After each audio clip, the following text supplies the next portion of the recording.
दोस्तों नमस्कार। आज आपके बीच बड़ी ही मज़ेदार कहानी लेकर आया हूँ।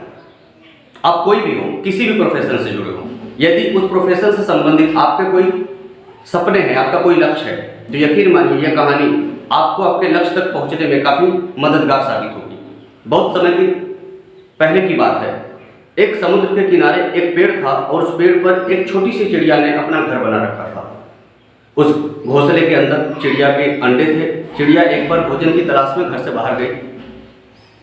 हुआ कुछ ऐसा, बहुत तेजी से आंधी आई और चिड़िया के वो अंडे पानी में गिर गए। जब चिड़िया लौट कर आई, अंडे ना मिलने की कंडीशन में, चिड़िया ने समुद्र देव से हाथ जोड़कर रिक्वेस्ट किया कि प्रभु, आपके पानी में मेरा अंडा गिर गया है, कृपया मुझे वापस कर दे। यह बात सुनकर समुद्र को कोई फर्क नहीं पड़ा। चिड़िया के बार बार निवेदन करने के बाद जब समुद्र देव ने कोई उत्तर नहीं दिया तो चिड़िया को गुस्सा आया। उसने कहा, यदि आपने मेरा अंडा वापस नहीं किया तो हम आपके समुद्र का सारा पानी पी जाएंगे। अब समुद्र को लगा, छोटी सी चिड़िया इतना सारा पानी कैसे पी सकती है। अब छोटी सी चिड़िया ने क्या किया, छोटे छोटे कंकड़ के दाने उठाकर समुद्र के पानी में फेंकना शुरू किया। लगातार उसके इस तरह के काम करने की एक्टिविटी को देखकर ऊपर से कुछ और चिड़ियों का झुंड जा रहा था। उनके मन में विचार आया कि भाई चल के देखें चिड़िया क्यों परेशान है। लोगों ने आकर उससे कारण पूछा। चिड़िया ने पूरी कथा बताई तो सब लोगों ने एक साथ मिलकर कहा, पागल हो, इतना विशाल समुद्र तुम्हारे छोटे छोटे कंकड़ के दाने फेंकने से कैसे सूखेगा। ये सब पागलपन बंद करो, ये काम फिजूल है। चिड़िया ने सबसे हाथ जोड़कर रिक्वेस्ट किया कि हो सके तो मदद कीजिए, सलाह मत दीजिए, क्योंकि सलाह देने वाले बहुत हैं बट मदद करने वाले कोई नहीं। ये बात सभी चिड़ियों को लग गया। उन लोगों ने भी निर्णय बना लिया और उन लोगों ने भी मदद करना शुरू कर दिया। छोटे छोटे कंकड़ के दाने उठा के फेंकना शुरू कर दिया। ये पूरी प्रक्रिया देखकर आसमान से कुछ कौवे उड़ रहे थे।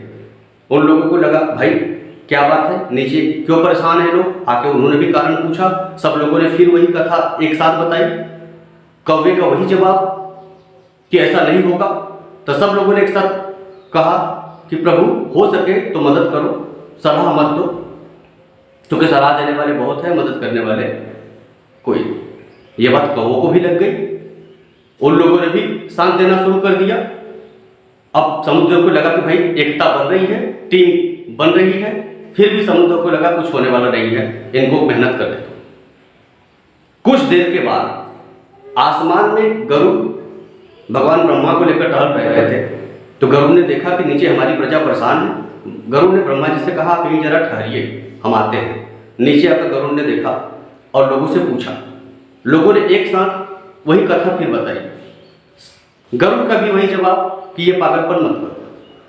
सब लोगों ने एक साथ कहा कि आप तो हमारे महाराज हैं, हो सके तो मदद कीजिए, सलाह मत दीजिए। ये बात गरुड़ को भी लग गई कि भाई प्रजा परेशान है तो साथ देना चाहिए।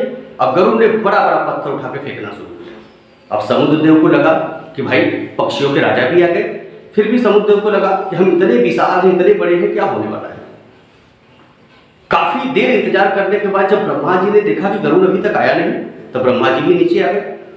उन्होंने भी पूरी कथा सुनी, क्योंकि उन्होंने देखा लोग एक साथ समुद्र के पानी में कुछ फेंक रहे हैं। तो लोगों ने एक साथ पूरी बात बताई। तो ब्रह्मा जी ने भी कहा, ये पागलपन है, ये नहीं होगा, ये मत करो। तो सब लोगों ने कहा, हे प्रभु, आप तो पालनहार हैं, हो सके तो मदद कीजिए, सलाह मत दीजिए।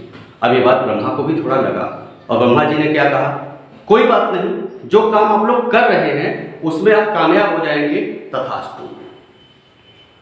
अब ये सुनते ही समुद्र को ये लगा कि भाई जब भगवान ब्रह्मा ने आशीर्वाद दे दिया तो इसका मतलब ये लोग अपना कारनामा कर जाएंगे। वो तुरंत बाहर निकल कर आए और छोटी सी चिड़िया से बोले, मुझे माफ करिए, ये आपका अंडा है, इसको पकड़िए और मुझे क्षमा कर दीजिए। दोस्तों, इस कहानी का मोरल ये है कि यदि हमारा आत्मविश्वास कमजोर ना हो और हम अपने काम पे लगातार फोकस बनाकर डटे रहे तो हर हाल में हमें हमारी मंजिल मिलेगी। बस जरूरत है तो नकारात्मक लोगों के प्रति अपने कान बंद कर लीजिए। जरूरत पड़े तो थोड़े बहरे बन जाइए, क्योंकि इस दुनिया में आपका मनोबल गिराने वालों की संख्या बहुत ज़्यादा है और उठाने वालों की संख्या बहुत कम है। तो कैसा लगा मेरा ये वीडियो? अगर अच्छा लगा हो तो इसको सब्सक्राइब कर लीजिए, लाइक शेयर और कमेंट का आशीर्वाद दीजिए। जय हिंद, जय भारत।